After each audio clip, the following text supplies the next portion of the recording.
Got a lame block joke for you. Brick joke. Why did the chicken cross the road?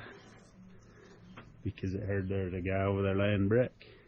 I had to go see what kind of mortar he was eating. Got most of this wall laid up. We got to get our grout ordered.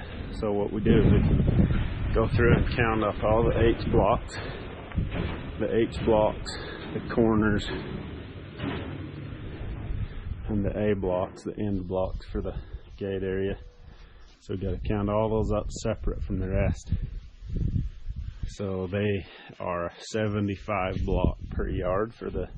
These are 10 inch by 16 inch by 8 inch high block. So there's 75 of those per yard. And then of just the regular fence, the wall itself, these are only 6 inch wide blocks. So how we calculate that is we go find our X right here. That's where our rebar cell is. We're only going to grout the rebar cells. So you count every 2 rows as 1 block. So that's 1, 2, 3, 4. So that's 4 blocks high. So where there's a rebar cell, we go through and count the rebar cells, times it by 4, and that is our block count. So 120 of the fence block is a yard. So that's how we're calculating it. This little retainer, we're going to grout it solid. So we'll count all of those. So that's how you calculate your grout.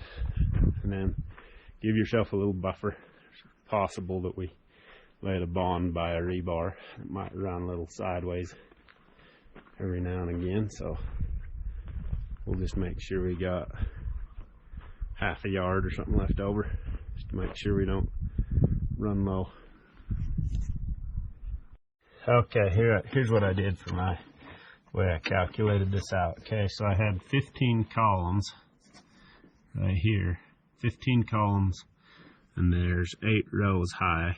So that's 120 of the 10-inch block. Right here we got 52 verticals, and they're only a half block, so you divide the wall height by 2. We had 8 rows, so we go 4 rows. That's 208 block. Then we have the retaining wall, which was 24 block per row, times it by 3 rows, which is 72 blocks.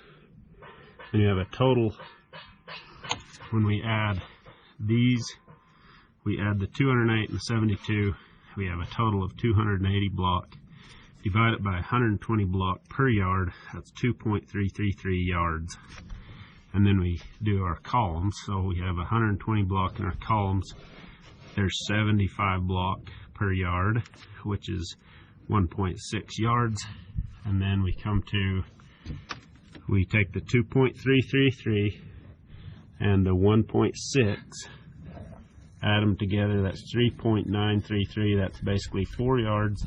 And then we round it up to add a half a yard for in case if there's spillage or a block runs, because we may have put a bond block by a rebar cell. So that's how you calculate for your grout. So we got 4.5 yards.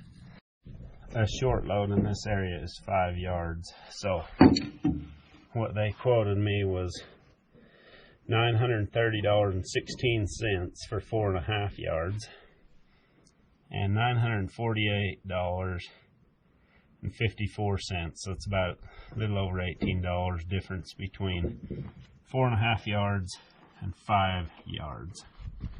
So you just have to decide what you want to do. In this situation, I just went ahead and did 5 yards, just $18 for another half a yard. I already calculated it a half a yard over, so I could have a whole yard left over, but anyway, it's only 18 bucks, so I just did it just in case. So anyway, that's how the short load fee basically happens at anything under 5 yards, so that's why there's only an $18 difference. But anyway, just benefit of the doubt situation. and we get a bucket this. That sounds fun. Here we go.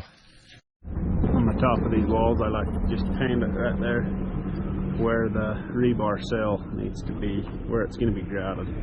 That's where a vertical rebar is. So that when I'm on top of the wall, I can identify it real easy without fighting it, and I know right where I need to be with all these.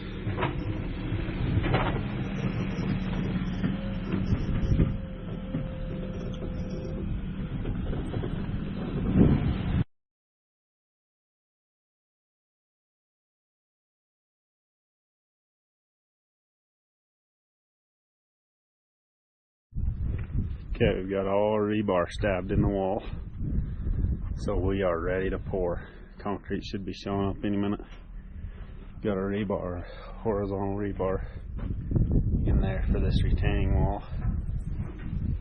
Overlap it right there, 2 feet.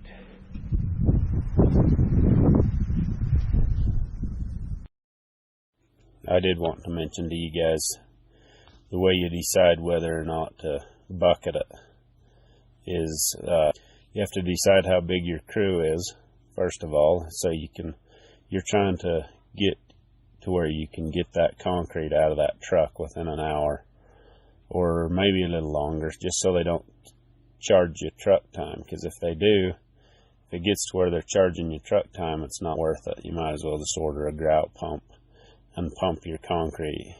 You'll have to pay for the grout pump, but it's barely more than what they'd charge you for truck time, but it's a lot easier to get it in the wall. So I usually put the quantity right around 4.5 yards. If it goes over 4.5, I'm pretty borderline whether I should just get a pump or not. So anything over 4.5, I'd be considering a pump. This wall was 4.5, and then the short load shifted it over to 5, so we technically was only bucketing about 4.5 of this, because there was a couple of spots that it did end up running sideways.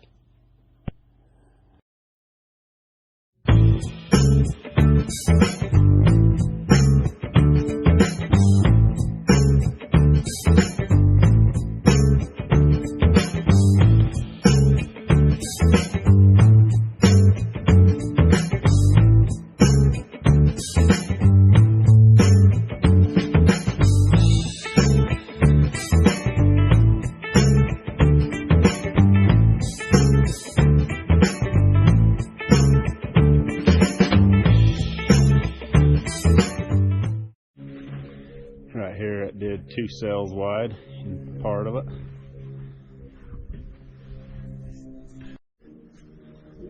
Where you can see the water leaking through the wall, you can tell if it went clear to the bottom.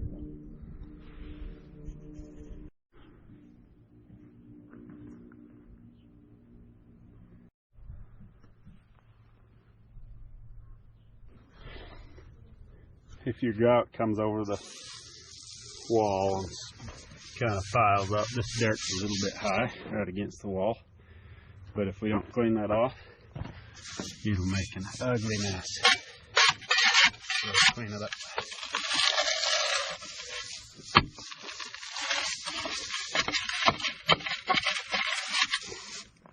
Doing this one-arm Johnny style here. Camera in one hand, shovel in the other.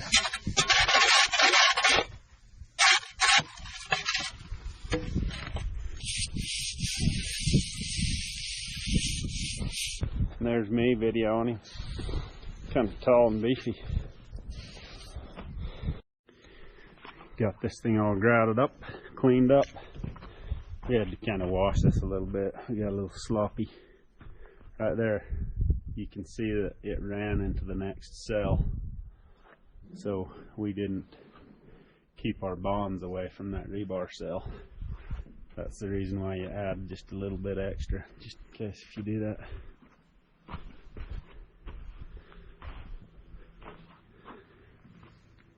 Turned out pretty nice. I've got a joke for you. It's pretty lame, but it is a joke. What do you call a guy that's in the water with no arms? Bob!